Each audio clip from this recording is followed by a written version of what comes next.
Couche slippers, couche atkisako. Manolotra anao ny logité.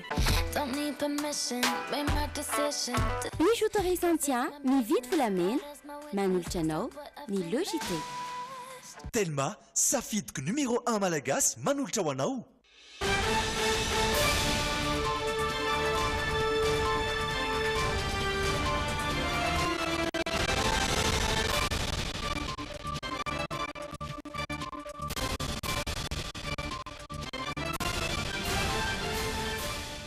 Mbola kafalintrano tompo lasy tompo vavy no iarahanay aminao amin'ny herinandro vaovao ny logité ity eto amin'ny Idromina miarabanao tompoko alatsinainy faraka anopolo volana aogositra toy izao loha tempo avaontsika ho an'androany.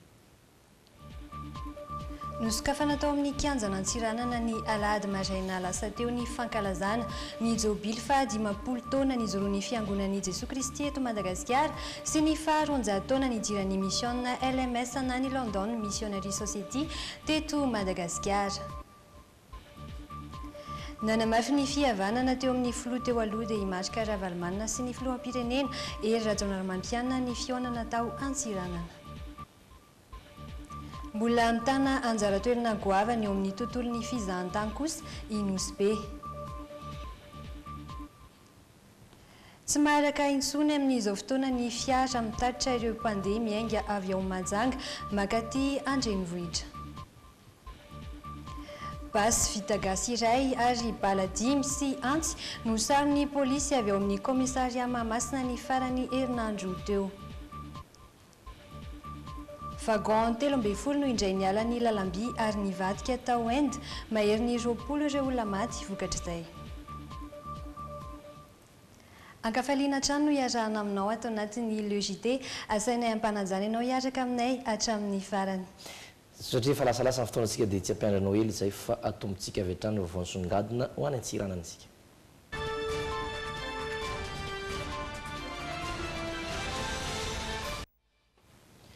Nosokafana tambo movisialy tao amin'ny kianjana Antsiranana omaly maraina ny fanokafana fankalazana ny fetin'ny fiangonan'i Jesoa Kristy eto Madagasikara.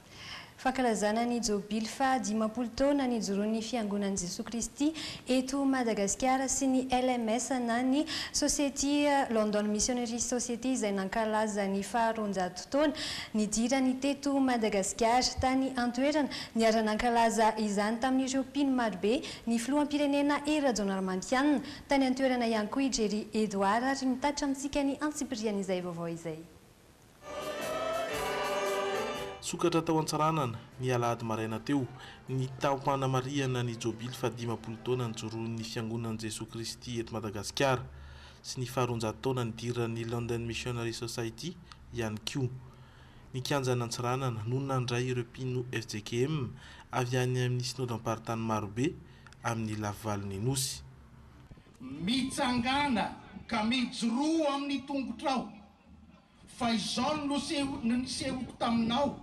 Ny tenin'Andriamanitra nalaina tao amin'ny Timoty faharoa toko voalohany andiny fahavalo tapany A manao hoe koa aza menatra ho vavolombelon'ny tompontsika no teny faneva ho an'ny jobily ary ny testamenta nosoratan'i Jaona toko fa 12 andiny fa 520 hatramin'ny fa 730 kosa no nentin'ny pastera Irako Andriamaso Ami filohan'ny FJKM mananao ny toriteniny. Niompana tamin'ny fanekena hibebaka tsy ny tsy fahakiviana ary ny fahasahina mijoro ao amin'ny tompo izany toriteny izany. Dia io toko io ry havana malala no miafara amin'ilay teny miangatsika manao hoe aty amin'izao tontolo izao no ahitanareo fahoriana nefa matokia izao efa naharesy izao tontolo izao. Izany hoe ny olona izay tenenan'i Jesosy izany, ny mpianatra izay nitenenan'i Jesosy izany, dia le mpianatra izay nambarany manao hoe ianareo koa no vavolombelona hanambara. Taorian'ny fotoana no nisy ny fandraisam-pitenenana samihafa ny fandimy teo avokoa ny filohan'ny sinodam-paritany Antsiranana voalohany, ny filohan'ny komitiny jobily nanentana ny tsirairay araky ny fahaizany manao izany ny amin'ny fandraisana anjara amin'ny fanorenana ny tsangam-baton'ny jobily trano fiofanana ho mpitandrana eny Ivato. Ary mampatsiahy sy manentana tsy manery anareo mihitsy izahay fa tsarovy fa ny contribution nareo na ny fandraisanareo anjara dia zava-dehibe hoe izahay dia mba nandray anjara teo amin'ny toeram-panomanana io. Solitenany FFKM ny filohan'ny FLM nandray fitenenana ihany koa ny filoham-pirenena izay nitondra ny anjara birikiny tamin'ny fanatanterahana ny fanokafana ny jobily. Nanamafy teo anoloan'ny mpino rehetra ny fijoroano kristianina ny tenany. Dia milaza aminao eto, milaza amintsika eto. Fa ninona fa lemeny ny filoham-pirenena tahaka ny kristianina rehetra. Eto aminareo izy dia samy milaza fa mibebaka izy amin'ny maha-kristianina azy. Ary eto dia miantso anareo mpitondra fanjakana rehetra, tsy eo daholo anareo rehetra, fa misy maromaro nareo no misolo teny eto, mibeba ianareo koa.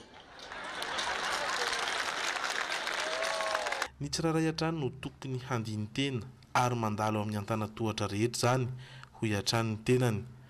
Nanokatra ny jobily kosa ny filohan'ny FJKM ary ny farana tamin'ny fandraisana ny fanasan'ny tompo ny fotoam-pivavahana. Nisy ihany koa ny fizarana nofokena amin'ny tampihavanana taoriny izany fotoana izany. Fa nanamafy ny fihavanana teo amin'ny filoha teo aloha marika Ravalomanana sy ny filoham-pirenena ery Rajaonarimampianina ny fionana tao antsiranana iny. Izy ireo izay samy nandray fitenenana ary nanamafy ny mahazava-dehibe ny fihavanana sy ny fivavahana. Fa tsy azona fenina kosa fa naka endrika politika ny fotoana rehetra tany antsiranana. Nanararaotan'ny filoha teo aloha marika Ravalomanana nanamafy ny fisehoan'ny vahoaka izany. Nanomboka tamin'ny olana tao amin'ny Grand Hotel Diego, nitohy tamin'ny fifangaroana tamin'ny vahoaka tao Ramena, taorian'ny fitsidihan'ny filoham-pirenena teny an-toerana ny Sambotsy teo, ary mbola hita soritra nandritra ny fandraisam-pitenenany tao anaty fotoam-pivavahana zany. Eo izy eo, mbola hiteny izy fa dia efa avy anao miteny. Tsotra indrindra to.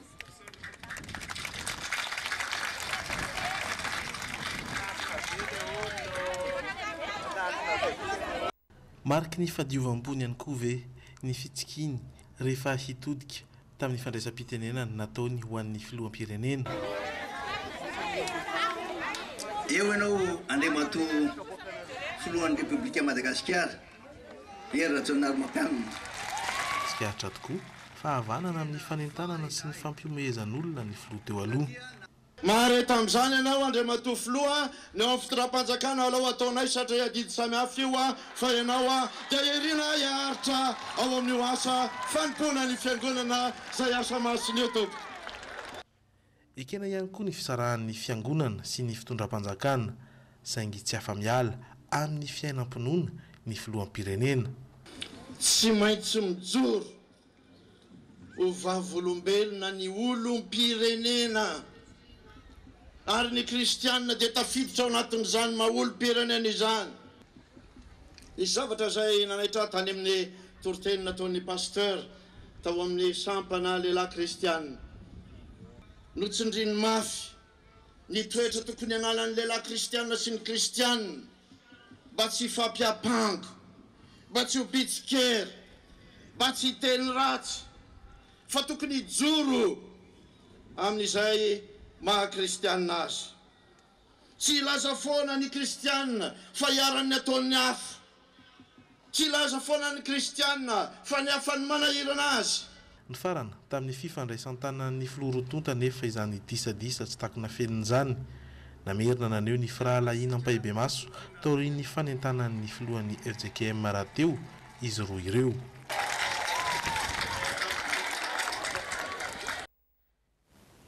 Faraky ny nambaran'ny Jiri Edouard teo dia nahaberesaka ny maro ny makasika ilay fanaminana nampitany filaminana nanaovan'ny filoham-pirenena tonga tany Antsiranana. Nitondra fanazavana mikasika izay ara ny ministry ny folo alin-dahy ny jeneraly Rasolofin-Irina Beny Xavier Ndaoarana ny fanazavany. Ny filohan'ny Repoblikan'i Madagasikara tompoko dia tsy olo-tsotra, olo-pirenena izy voafidy tao anatin'ny latsabato izay nandraisan'ny olo-pirenena malagasy rehetra anjara. Ary eto dia aokatsika olo-pirenena malagasy mba tsy voarebireby nireo izay miserasera ary miafina ao anatina solonanarana fanamina nataony ny tao amin'ny régimenta voalohany ny herivontsitaitra iny natolotra ny filohan'ny république iny fa tsy izy akory ny nanao an'izao hoe za hanao an'ity fanamiana ty fa ny tao amin'ny régimenta voalohany ny herivontsitaitra namboatra n'iny fanamiana iny dia natolotra an'Andriamatoa filohan'ny république ny Madagasikara. Izay no makasika ny vaovao tany Antsiranana izay ihany koa no anakatonantsika ny pejiny la une ao dokam-barotra dia mbola itoy ny actu. Manjohitra ny logité toy izitsika ao anatin'ny actu ny fotoana. Vois ta vie en grand. Manolotra anao ny actu.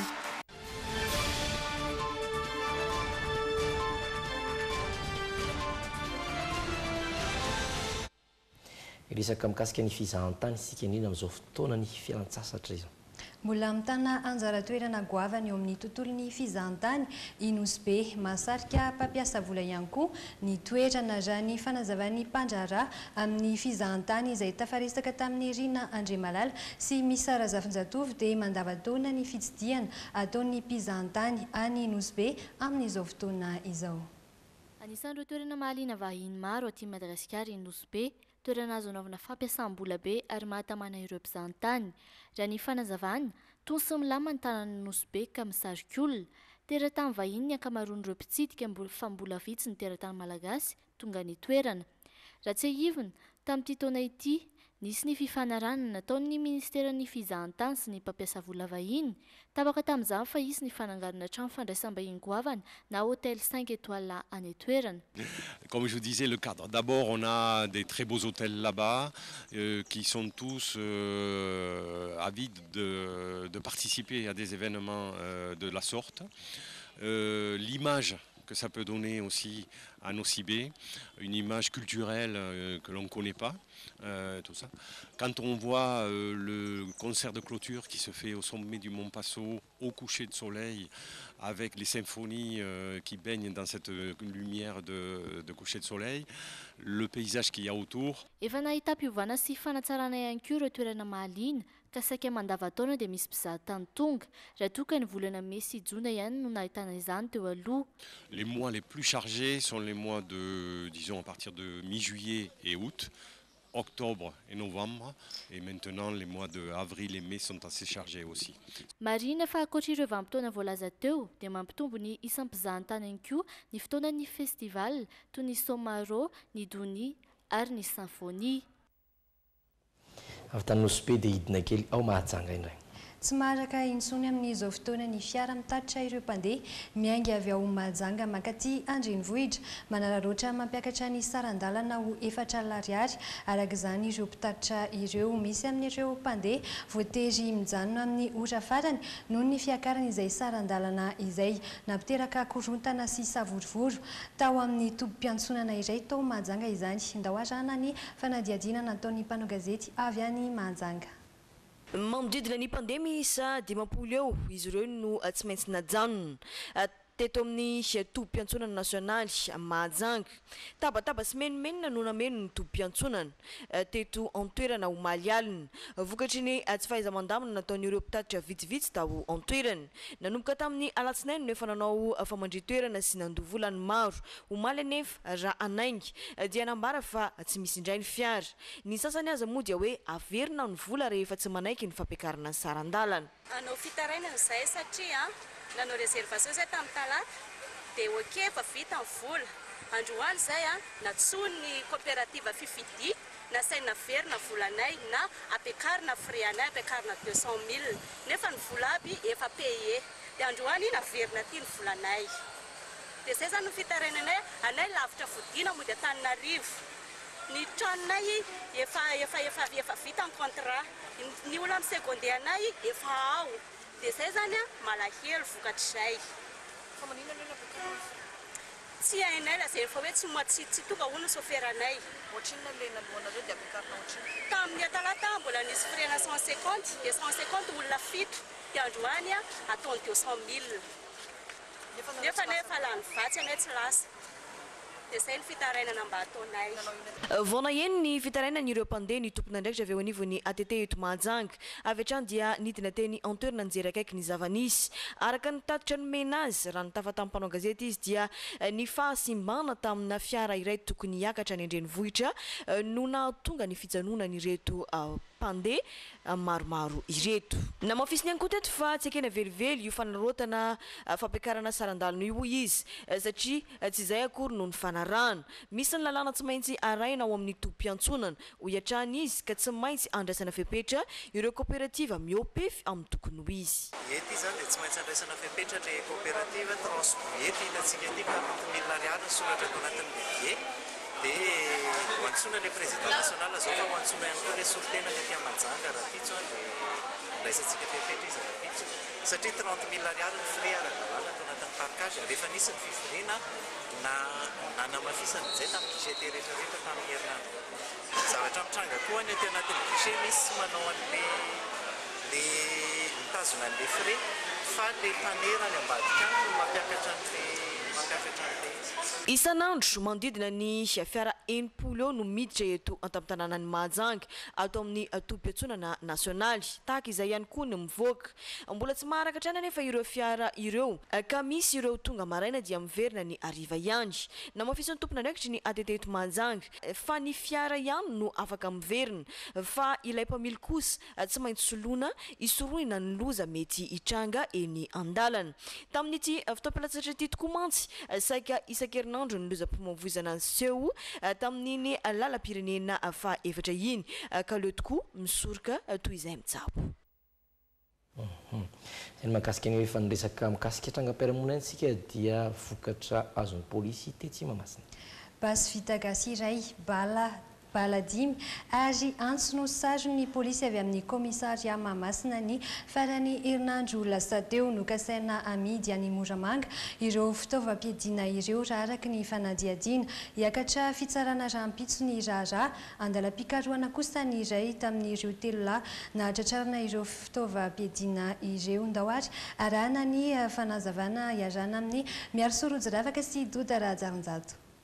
Ny asa-botsy teo tokony tamin'ny valora alina nandritra ny fisafonana nataon'ny polisy ny komisaria Mahamasina nisy telo lahy voalaza fa mampiaya miafinafina amin'ny toerana maizimaizina tety amin'ny tobo fiantsonan'ny fiara ety amin'ny Fasany Karana. Nandositra avy hatrany izy ireo vantany voananatona ny polisy karaikitra ny fifanenjehana ary voasambotra ny roa saingy tafaporitsaka ny iray. Na izany aza tratra tamin'izany ny kitapo iray nahitana fitaovam-piadiana. Ary tao anatin'io sac io latiala ndreo fusil calibre 12 vita gasy miaraka amin'ny cartouche alaky 10 dia misy poignard miaraka amin'io. Mevitsy ny trangana fanafiana amin'ny tampediana ho an'ny boribory-tany fahadimy manokana araka ny tatitra voaray. Raha nahatratra 10 zany ny volana Jona dia niena ho iray tamin'ity volana Aogositra ity hoy ny komisera Rakotoary Jaune Faly. Amafisiny anefa fa tsy mijanona hatreo ny ezaky ny mpitandro ny filaminana ary profon'izany ny fisian'ny paikady hiadiana amin'ny fanendahana sy ny aripôsy. Dia efa misy polisy manao fanamiana sivily mihodehodely ary miakatra ny anaty taxi be misy izy ireny malaraka ny fiseho-javatra ary misambotra avy hatrany raha misy fahitana ndreny mpagaripôsy na mpanao sitomahery. Mariana fatolotra ny fampanoavana rahampitso izy mirahalahy nahatratrarana ireto fitaovam-piadiana reto. Ny fanadihadiana natao azy kosa no nilazany fa saika amidy any Moramanga ilay basy vita gasy miaraka amin'ireo bala. Iny no ivaditsika amin'ny maresaka iresam-pirenena ho an'ny Inde. Ny trangana lozam-pifamoivoizana andalam-by Matsiravina indray tao Inde ny sabotsy lasa teo vagon 13 no indray niala ny lalam-by ary nivadika avy hatrany marobe ireo naratra sy maty vokatra izay. En Inde, un accident de train a fait au moins 23 morts et plus de 120 blessés. araka ny tatitra farany olona 13 no fantatra fa maty ary 20 naratra mafy vokatry ny lozam-pifamoivoizana an-dalamby Matsiravina nisy tao avaratry New Delhi à Inde ny sabotsy lasa teo. Vagon miisa 13 niara-ny lalamby no nitarika ny loza, lalamby izay mampitoy ny tanàna ny Puri amin'ny Haridwar. Tsy nisy sinanam-po ny zava-niseho ireo mpandeha tao amin'ireo vagon ireo raha ny filazan'ireo mpandeha. Niezaka nanavitra ny tenany ihany anefa izy ireo raha ny fitantarany ity lehilahy iray tao anatin'ny vagon ity. Nihidy avokoa ny varavarana fivoahana roa tao amin'ny vagon izay nandehananay. Niezaka nivoaka tamin'ireo varavarakely izahay na dia tsy mora azy izany. 5 na 7 minitra taty aoriana vao tafavoaka izahay. Mivavaka mafy aho mba tsy haina nitaky ireny intsony. Anisany vomafy tamin'ity loza ity ireo zaza-mambehivavy, izy ireo izay mbola mitsabo tena ao amin'ny hopitaly ao an-toetrana amin'izao fotoana. Misokatra ny fanadihadiana mikasika io loza io raha nambarany tompon'andraikitra misahana ny fifamoivoizana an-dalamby ao Inde. Marina fa fanefany izao no nitrangana lozam-pifamoivoizana an-dalamby tahak'izao tao Inde tamin'ity taona ity. Eny no azo atolotra tao anatin'ny vaovao nisongadina itoy ny fandarantsika aoriany dokam-barotra.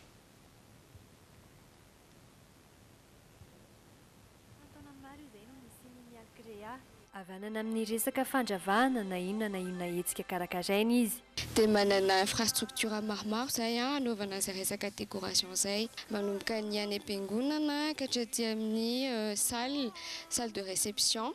Dia afaka raikentinay daholo ny chapiteau, ny éclairage, ny resaka fleur. Ohatra amin'ny fampisehoana ny talentany izao hitantsika izao. Mariazy no etsika no karakarainy teto. Raha raisina amin'ny androany dia nanao décoration ny salle izahay.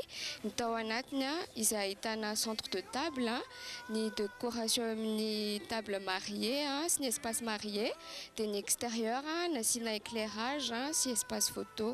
Mbola ao anatin'ny créativité satria amin'ny maha-tanorana dia mbola betsaka ny idée nouvelle sy innovatrice.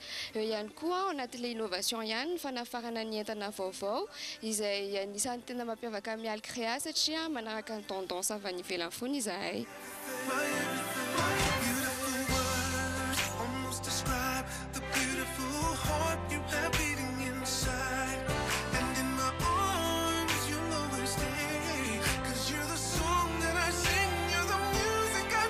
Aza misalasala ary manantony etsy Antsakaviro fa vonina andray anao ary amaly ny etaetanao ny mialcrea.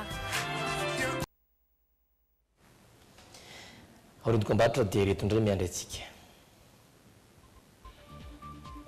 Raraka katsisan'ireo hiatrika ny Chan 2018 tao any Kenya ny Bahrain Madagasikara santionany amin'ireo arahanao anatin'ny ID Sport miaraka amin'ny Angela Lainandriamasy sy Stéphane Rakotomalala izany. Ohabolana na ohampitenenana misy ny teny hoe miaramila na tafika na basy no entina amintsika ato anatin'ny oyanao. Vehivavy iray nampitovy ny fidirana amin'ny parkina tamin'ny tohatra fidinana no entina aminao ao anatin'ny insolite. Ireo rehetra ireo no mbola anasananao tsy saraka aminay ao anatin'izay tapany faharoa izay hatreo hainko ary no ny fiarahako taminao tamin'ity ariva ity iveroneto i Angela Laina sy Rajao amin'izay tapany faharoa izay velomary. Eny ary tompoko mitoy ny fanaranao ny logité araka ny tantsika amin'izao dia Rajao no miaraka amiko eto miarabanao tonga sola. Salama tsara nga Angela Laina dia salama koa tsika rehetra ve tompoko any tokantrano any. Ao anatin'ny miteniteny foana to mahazatra no anomboantsika ity tapany faharoa ity.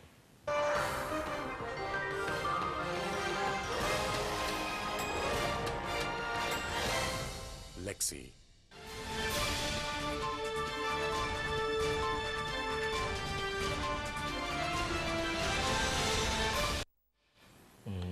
Ie oresako kely le fianamben'ny FCKM tany Tseranana tany Dego moa zay filazan'olona fa tsisy miantso hoe Tseranana zany any tany Dego satria mba nandray anjara kely tamin'ny fanitanana tany any ny tena.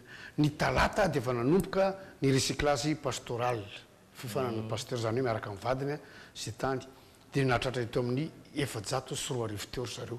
Zany hoe ny mpitandrina niaraka tamin'ny vady nisy koa tsy nitondra vady talata larbi lakamisy etraizy vady larbi lakamisy zoma zay fifanana fa ny zoma nefa nazan'zany izy dia efa nisy feonambe nisy filarana angizabe aloha teo atapy-tanàna dia nisy fivanim-pifavanana tao amin'ny terrain tao dego dia tamin'izay rehefa vita le fampifavahana dia lasa niverina nanao recyclage ny pasteur rehetra sy ny vadiny fa ny vahoaka olotsotra zany zay nanatrika ny fotoana io zany dia nampianarina ihany koa ary nampianarina tao dia nitantara ny hevintsika zay tiako sariana amintsika fa ohatra nanaitra an'ala izy sady ohatra ny nafinaritra le tantara levintsika moa tsy zay ohatra zao zany raha nitantaraina tao hoe nisy missiona anankitelo no nitambatra hevintsika eo ny LMS anankiray dia eo ny fiangonana France ny LMS aloha avy any Londres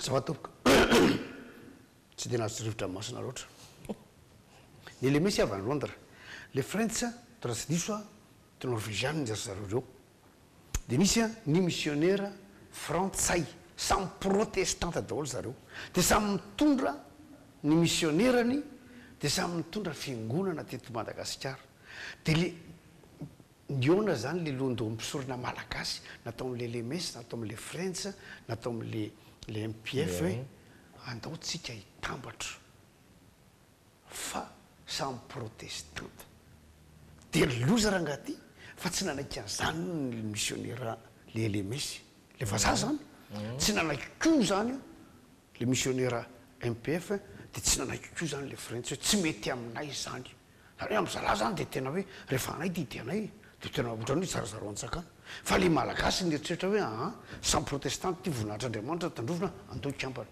dia niala mihitsy ngery zala missionnaire dia zay ny vinevitsika io ka tiako isarena ny sainareo zany hoe raha amin'izao toerana misy ny firenena amin'izao fotoana zao misy mpanao politika eto zay tohanan'ny frantsay misy mpanao politika eto tohanan'ny anglisy misy mpanao politika eto tohanan'ny amerikana misy mpanao politika eto tohanan'ny sinoa raha mbary zalahy rehetrarehetra zao koa zany zao no mitambatra hoe tena ho tombontso ambon'ny firenena raha tena andanina reo vazaha aloha moto fa aloha zay fandamina fa zay ikambana gamba tena mety ho tsara io resaka nanosobe tsika satria voaresaka teo ny anosobe tena be dia be zavy tany koa ny olona mandalo anosobe zao ary nandalo kely tany koa dia zatra mampalahelo fotsiny zany dia zao eo ankify be dia be ny olona mitondra tomobile epita makany anosobe ny tompony sambo tsy mampakatra frais fa hoe rehefa zao ny frais ny tomobilinao ty mipita ny ranomasina io dia zao fa ny mpanera tompoko mampiakatra avo eny dia alain'ny mpanera voalohany any aminao le vola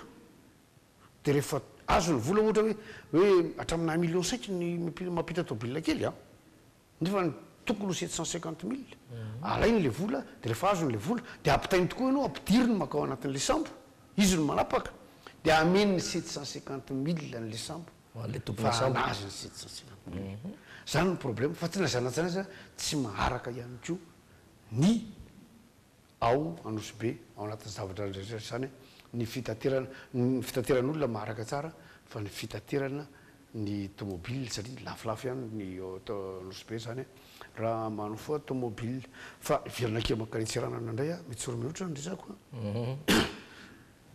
fitosy filazany tsara le nosy Madagasikara eninjato sy fito arivo nisy amin'ny fiangonana evintsika amin'izao fotoana zao nira Madagasikara dia ny pasteur lahy nefa tompoka 700 sy arivo fotsiny dia ny pasteur vavy efajato mahery anankiray misy dapartany valo amby telopolo ny anankiray any andafy dia zao be dia be zany ny fiangonana tsy mbola misy pasteur amin'izao fotoana zao dia zay no anytanana tsika rehetra raha ohatra ka mandray antso avy amin'Andriamanitra mba ataovy ihany lasana pasteur fa sady asa masina no etohana ny vary etohana ny sakafo etohana ny fitafiana etohana ny trano ipetrahana etohana ny ekolazin'ankizy etohana ny solomasina malalamasina tsisy asa tsara ohatrany io raha te le fivaloma mpitandrona le tokany zany tena azo atao mihitsy mieritreritra an'iny klasietra fa tsara alo somary tara ihany ty nefa ampanaratsika eny arisaotranao raha zao nitondra an'izay rehetra zay toy izantsika ny vaovao toy mahazatra rehefa latsainy toy izao dia ny vaovao ara-panatanjahantena.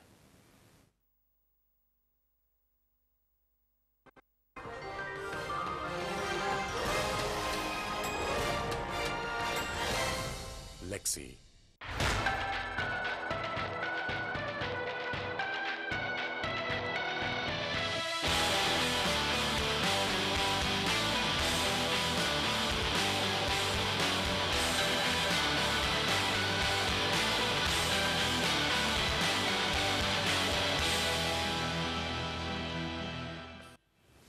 ato anatin'ny ide sport de ireo vokatry ny fanatanjahantena tamin'ny farany herinandro isany zany ny vaovao ratsy ho an'ny baolina kitra malagasy tsy tafita hiatrika ny sanina valambe folo sy arivo rehefa resy ny Angola tamin'ny rainy ohatra eo ihany koa mikasika ny tenisia ny makasika ny fifaninanana jeu corporatif ho an'Antananarivo.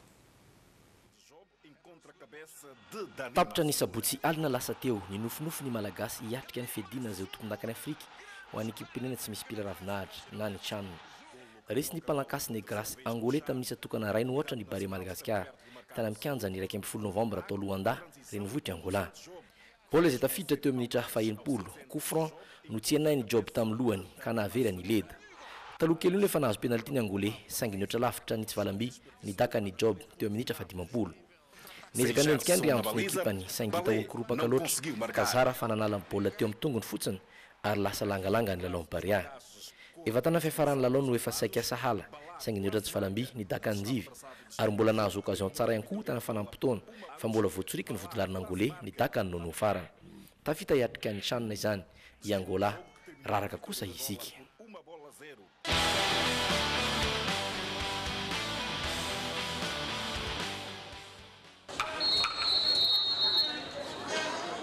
Ho an'ny bola kitra teto an-toerana kosa dia nitoy ny farany anandro lasa teo ny dingany aparoa amin'ny 30 ho an'ny fiadinany amboara Madagasikara na ny Telma Coupe de Madagascar. Tetsy amin'ny kianja be Mahamasina dia nomitsanina isa dia maty tamin'isy mavesatra 7 noatra ny Piment Vert FC avy any Tomasina.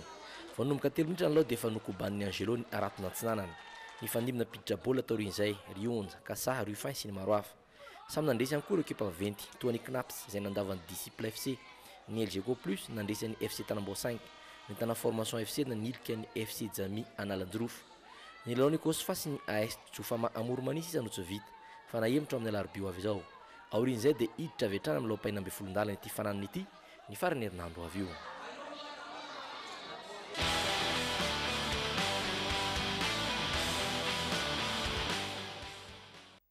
Namarina ny fandaran-dalao tena mikanja be Masina ao Malatolakano ny lalao famaranana ho an'ny intersection izay ny fanandrina ny fosa junior Analamanga tamin'ny Knapsa Sport Analamanga. Samy nezaka isalotra ny naramboninahitra ny ekipa rotonto saingy tsy nisy nakobana rato mihitsy nandritra ny 90 minitra. Voatery tsy maintsy niroso tamin'ny fanalavam-potoana. Efa tana faraparana fizara-potoana voalohany fanalavam-potoana no tavoaka tampoka ifanja lolaran'ny Knaps ananary tanteraka ny Clemenceau mpianatra satokazo ny fosa junior. Tsy niovantsony nisa tena misolatra be fa dia tavoaka mpandresy ny Knapsa Sport Analamanga ary voasitra tompon-daka ny Ligue 2 tamin'ity taona ity. Na zany aza dia samy efa tafita ao amin'ny division faharoa ny Knapsa Sport Analamanga sy ny fosa junior Analamanga.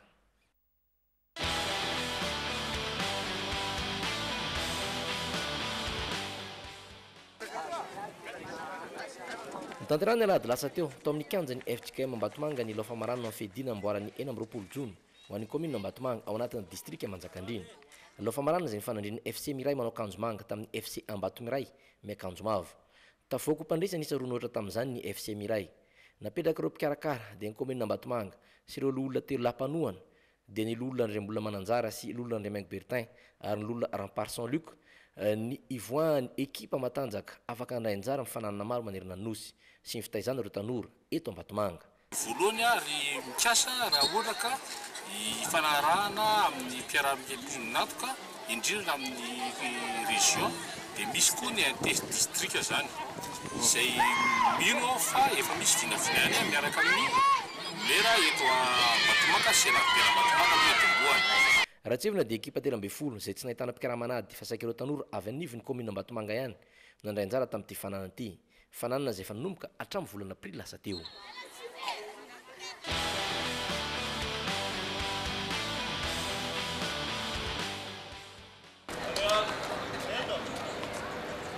Mbola voatanana ny andro Rasolo Malalatrano naram-boninahitra matompinaka ny Madagasikara taranja tennis sokajy première série rehefa nazo naram-boninahitra matompinaka Analamanga ihany koa izy tamin'ity.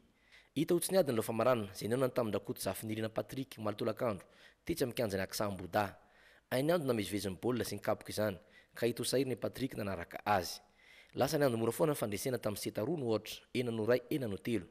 teo misikajy vehivavy première série kosa dia lasa andravony andro fitiny na rambonahitra rehefa nandavan'ny Robinson Manuela tamin'ny setanoatra enano ray enano telo voatsopinaka Madagasikara teo misikajy deuxième série kosa raha nevitoky ho an'ny sikajy lehilahy sy raha nevinarindra teo misikajy vehivavy.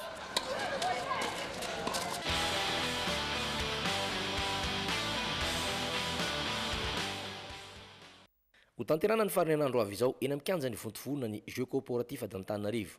Ankoatra taranja efa nahazatra hatrizay tao anatin'ity jeu corporatif ity dia nikaroka ka nampiditra taranja roa hafa indray ny mpikarakara.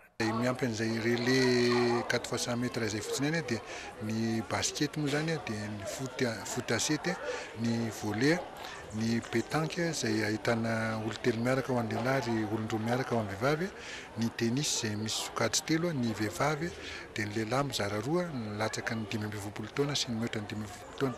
Ny tsy misy sokajy sady tsy misy contrôle antidopage dia ny beloty izay tsy maintsy misy ihany ary mahafinaritra koa mijery ny ambiansa amin'ireny satria raha ny hatramin'izay dia matetika nan'ireo lehibe ny orinasa dia tonga mandray anjara amin'izany beloty izany. Hatreto aloha dia orinasa misa 4 efa nisoratra anarana andray anjara amin'ity fanana ity ary mbola itoena Brown Ligue Nalamanga taranja bola kitra eny ambany tribune latérale Mamasina ny soratana anarana izay tsy hifarina raha tsy nalarobio avy izao.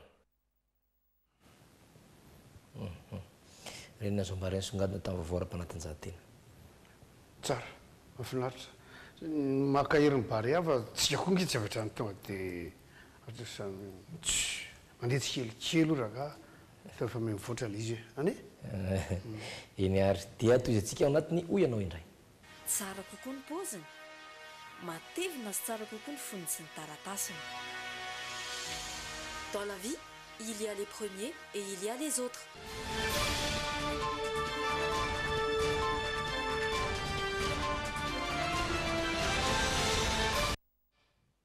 Ny hoenao androany dia resaka mikasika ny ohabolana sy oham-pitenenana maro isan-karazany izay ahitana ireto teny reto na miaramila na tafika na basy. Nao raha antsika mivaly tenin'ny olona sena mpanao gazety ny lojité.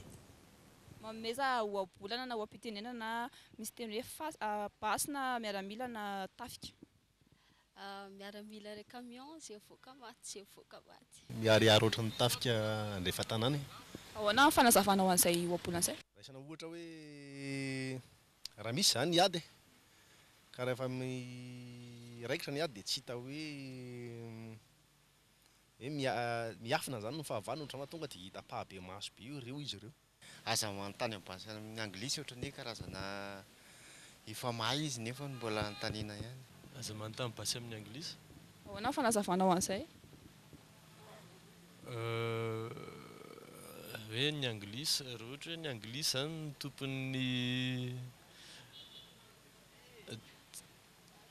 tompon'ny basy. Ie mahita le bingo manao maty fa tsy tadidika ahoana izy zay manao miarana teo manao bingo manao maty tsy tadidika. Afaka manome ohabolana vesena oham-pitenenana misy teny hoe tafika na hoe miaramila na hoe basy. Aza manontany basy amin'ny anglisy. Ahoana zao fahazahoanao an'izay? Olona mahay zany le olona dia mbola antanino efa fantatra eo zany izy hoe mahay dia tokony tsy antanina sy ohatr'izany. Mahafantatra ohabolana na oham-pitenenana ve ianao misy teny hoe tafika na miaramila na basy? Tsy dia mahafantatra ohabolana momba an'izay. Ohatra hoe miaramila ray camion zay voaka maty zay voaka maty. Miaramila ray camion zay voaka maty. Zay mivoaka maty izay. Dia ahoana fanazavana ho an'izay aloha e? Ahoana fahazahoanao an'izay? Tena tsy haiko aloha manazava azy aloha hoe miaramila ray camion zay moa. Ozy mipika-bary. Anontany angamby ianareo ka manao hoe fanakaiza amin'ny miaramila tsara ofana. No vatataiva mianatra mitambasy no asaina mitafika. Le mpitondra teny izy zany hoe reo tsy tokony hiteny nefa ny tokony hiteny. Basy ty fitiavana ny lazainy teo misy ihany koa hoe miariary ohatran'ny tafika andefa tanàna. Le basy ty fitiavana le manontany basy amin'ny anglisy aloha ny anglisy tompoko ny namorona ny basy nitondra ny basy teto Madagasikara ka zany amindray no manontany hoe manana basy ve nareo sa tsy manana izy defa tena tompony. Basy ty fitiavana tsy afenina fa arangaranga zany hoe raha mitifitra ny havanao anao zany dia tonga dia hoe basy ty atanako ty fa nisy nanontany ihany koa hoe mialana akatsy de tady asa. eny ary be lehibe moa ny karazana oabolana fantatry ny miaramila zao dia miaramila benifika tsy mandalo katsamaina miaramila miantafiky manisy andro mahavelony matovoky toy ny vadina miaramila ny tafika ndray tsy takona fenina toy ny tafika andreva tanàna tafika efa nidika tsy azo ajanony intsony ny basy moa zany volaza teo hoe basy mamatena izay be ny basy basy atifikaavina tsy afenina farangaranga vaza mitambasy vaza matimbasy matin-drana ataony aza manontambasy amin'ny anglisy fa le fomba fiteny teo hoe miaramila ray camion zay mivoaka maty a tsy oabolana fa ankamantatra iny ankamantatra tateorina azy iny tatyko misy obolana anankiray ko sady makasika basy any makasika miaramila hoe ngezangeza ohatran'ny vady miaramila hita mihitsy hoe nalaina tamin'ny basy tena mara zany a zareo vatana sandary tena ngezangeza tolotolo ny maranantsika azy dia ny insolite. Paperline, le choix de votre succès.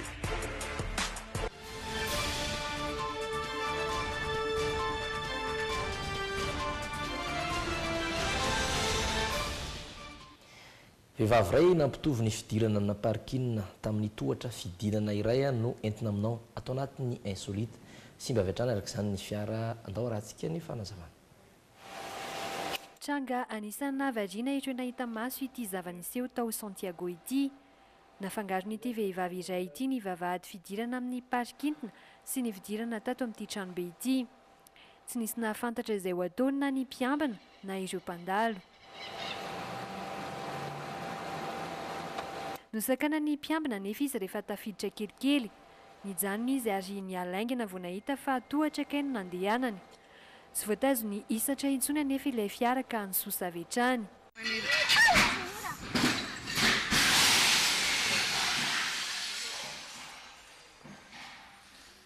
Tsy nisy ny ainana fohy na olona naratra tamin'izany. Raha araka ny vaovao voaray kosa dia fantatra fa simba ilay fiara.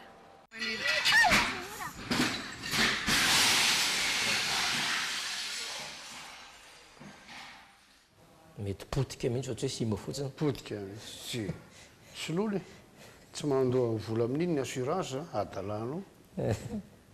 Iny ary izay no amaranantsika ny fotoana famelony teny isarahana omenao indray ny toetry ny andro.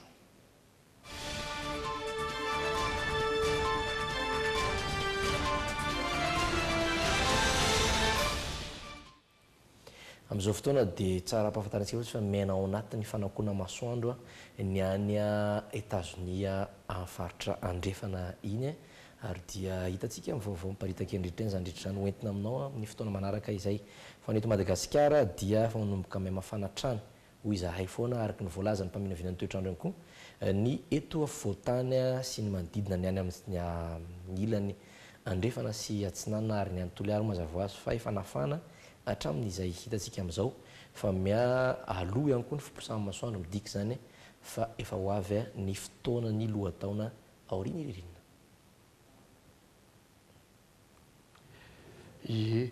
Tamin'le fiaonan'ny FCKM tany Tsiranana dia nisy narapahin'ny président FCKM manokana efa nandeha bisikleta ny alavita tanareo zany nakany dia izy narapahina voalohany tao fa zareo aloha tsy niseho e tsy fantatra hoe pastera iofana koa fa nilazaina fotsiny ohatr'izao le izy fa nitaneko hoe nanina zareo tsy niseho sao dia nahakaina ve sa sao dia mba ho fiarovana arovana ny ain'ny olona ohatran'ireny dia le tenin'ny filoha nafinaritra be le hoe le filohan'ny repoblika le nareo mpitondra okay bebaka fa mba ampiana kely hoe nareo mpitondra isika mpitondra andoantsika bebaka ane satria ny kristianina ny pastera mitovy ny mopera mitovy amin'ny olona rehetra sarotra be zany mazava ve mazava zany filoma tompoko rapidinay fotoanantsika manaraka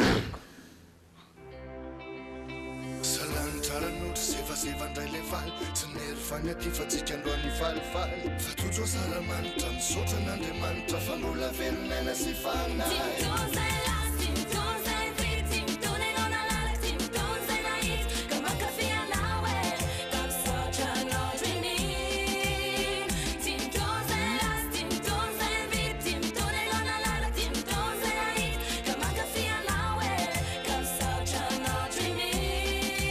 Telma, safidyko numéro 1 malagasy nanotra ho anao teo.